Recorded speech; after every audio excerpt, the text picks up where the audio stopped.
Degloirespace signing in. I watched a video just recently on the YouTube, and it was actually quite a good video. It was about a man saying that once he learnt game, with relationships that is, he was unable to fall in love anymore. It didn't do anything for him anymore.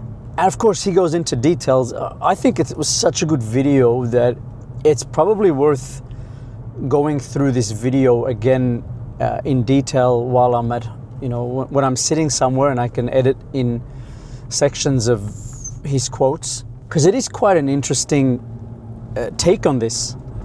The more he learnt game, the methods of speaking to women, getting to women, the less he was able to fall in love. In fact, he in the video says that those things like love and the affection, and it's all pretty much BS, bullshit, And I felt that there was bitterness to the topic. And this is where Degloirespace, we come in, because I don't think that he is untruthful. And in fact, that is true. The more you will learn game, the less likely you're going to find love. The less likely you're going to be in love. Think of it like this. You're at school, you're a little kid, and you're in science class, and the teacher speaks about the planets, teacher speaks about cells and how animals behave and dinosaurs, and you are filled with awe. You love what you hear. You want to know more. But then the teacher starts to teach you something. We're going to have a test on this. And if you don't perform well, we're going to tell your parents. We're going to give you a bad report. You'll find in the next few years, as the students learn this, they lose the awe. They lose their curiosity. And just like this man, they can start saying that this awe is all bullshit. This awe doesn't exist. And that is exactly what's happening in relationships now in the world. There are so many definitions of them. Everyone's telling you what you should be feeling, how you should be feeling it, what it means to be rejected, and all those things. And then naturally, you're left with no awe. The woman is just a greedy figure who is anytime capable of change and hurting you. I remember a movie from the early 70s, Jeremiah Johnson, and there was a quote in the movie that I never forgot, where he tells him the hardest stone that God ever created was the heart of a woman. Kind of gives you that idea, that once you've been in a relationship and it's ended, and especially if it's ended negatively, that is what you feel. It's a very harsh reality. Or is it reality? Because for you to be hurt, it's a two-way thing. It's not just that the other person is doing something to you, it's something you're doing to yourself. Think about it, the more you are desperate for her attention, the more it's gonna hurt. Same thing is gonna happen the other way around as well. Women, in this video, it's talking about a man's view of the relationship with a woman. But I'm sure other videos exist out there. I haven't seen one yet, but I'm sure if I was to look, I'll find. But I have heard this in person, where a woman is heartbroken by a man, and she will say how men are untrustworthy creatures and love doesn't exist. Men are just lustful creatures. And then once again, we come into the same thing again, where love is what's sacrificed. The woman will say, the next time I'm in a relationship, I'm going to have certain needs, and if they're not met, this relationship ends. And so once again, this person has dropped love. That awe, because we have transformed this into tests. The same thing that happened to that poor child who was full of curiosity. And regardless of the child's ability, you got to remember earlier on in school, all children, I would say, have a very, very genuine curiosity.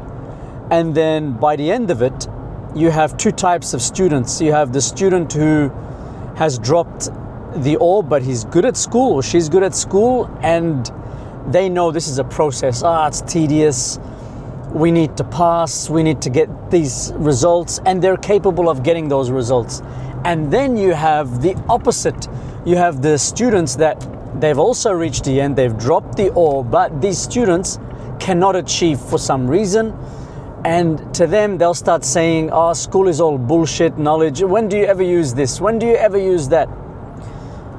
This is the same model that our friend here talking about game and the impact of that on love is when something turns into a process to gain a result, naturally you drop playfulness. And when you drop playfulness, there is no more awe in what you do. It's all about, when do I get what I need to get from this? When does this end? And then you blame it on, there's no such thing as love. Well, naturally, look at the mindset that you're approaching it. And of course, there's danger in what I'm saying as well, because what happens if you approach things in the manner of love in this kind of atmosphere, in this kind of environment? What I'm suggesting is you got to separate love from your results. You got to separate playfulness from your results in the start. Later on, they'll merge. They become one. Think about it like this. When you fall in love, is it that the love comes from the other, or is it that the love is a state that you have woken up within yourself? But you didn't know it existed. You required the other person to put you in certain environment, in certain ambience, for you to feel that this love exists in you. And I am suggesting the second one. I am saying that love is something that you already have. And we can see it in kids, this awe that we spoke about. Now, of course, what happens is as you're growing up, people start giving it context. And when they give it the context, you start defining it. You start saying, this is love, this is not love, rather than seeing it as the energy that exists in you. And so when we start to see it that way and we wake up to that awe again in us, no woman can break your heart. No man can break your heart. Of course, it hurts a little bit, or not a little bit, if things were to go, separate ways and all that. Yeah, it hurts because the hurt here comes from you're in a motion, you're in a momentum, and then that momentum is stopped. But it isn't a heartbreak anymore. What can break your heart once you see that awe is always present in you? When you have defined that the awe can only be experienced through this, through me getting what I want, you're not going to experience it anymore. How can you experience it? You've given it limits, definitions, restrictions. It's an awe. How can it exist with your limitations? And that awe is very important. That love is very important, because that love is what gives your life quality. You are no longer a machine, a tool. Without this, you are a machine. Whether it's game, whether it's business, you have been turned into a machine. Learn game to know how it works, to be able to navigate socially. But there is a way that you can go about your life without game. And that way is just for you to be honest, for you to know what you want, and you always do know what you want. The confusion is set by people telling you what you need to want, not by you. And then you need to be not greedy about it. With some people, you can share. With some people, you can't share. You can never put human nature aside. And this man was saying something in his video. He was saying that once he saw game and he saw human nature, women are all the same. What are you expecting? Are you expecting that they don't have human nature? Are you expecting something to not work? When you have a pet, you get a dog, you get a cat. Are you expecting your dog to not behave in dog nature, your cat in cat nature? If you're growing a plant, do you want it to not behave in its plant nature? Human beings are going to be the same. You can't say, oh, human nature, this is the way it works, and now I am upset about it. You need to let it be itself, and the love is in that. The things that we have learnt to want from love, or what we call love, it isn't love. Those expectations about what women should be like, what men should be like, those are expectations. They were taught to us. They are programming of society, and then, you know, it's like they create that image and then they complain about that image when it doesn't work. This is a video about reawakening the awe in you. This is a very old story. It's a very old observation.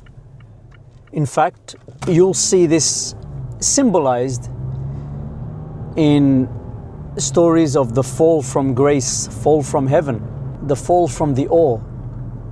That is what falling from heaven is to us. And then we need to reawaken, refind our way to that state.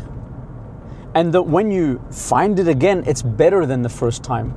In the first time, you were capable of being tossed out of heaven. But once you find it again, no one can take it from you. Because now you know what it is. And you don't know it with your brain. It's not like a formula that you've worked out. It's that you've seen it, that you've lived it. Degloirespace signing out.